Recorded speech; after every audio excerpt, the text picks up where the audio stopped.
Görmüyorum. Evlenmek isteyen kişileri görmüyorum burada. Ben biliyorum bunları ya.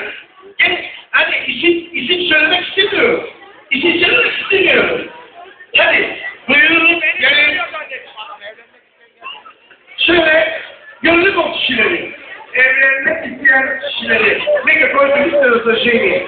Açmışlar büyüyse. Ne kadar yırtıkta kadın değil ha.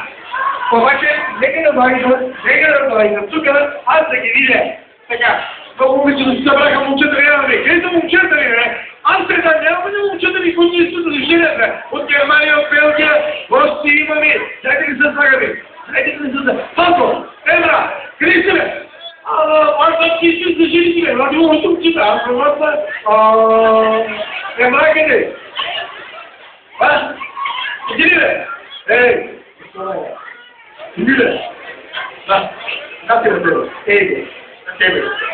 Така. Haydi сега, момчета. Така. Момчета са тук, бе. Нашите момчета са тук, бе. Така. Хайде bakalım şimdi. Ama така, biraz şöyle. Sıklaşın şöyle bakalım. Hadi bakalım şöyle görelim sizi. Ha?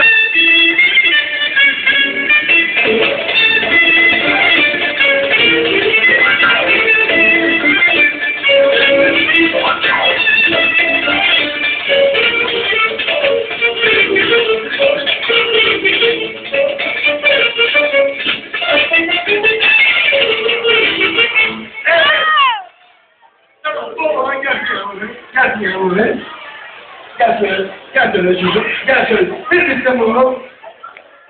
Panisya, numara 333. Panisya, kimin oğlu? Cenderema, sen kimin çocuğusun çocuk? Знаила момчето, как се казваш? Алдин, фана пакета, значи тази година него ще го уложим. Така, да си жени за моето момче. Така, вземай си букета. А сега най-важната част.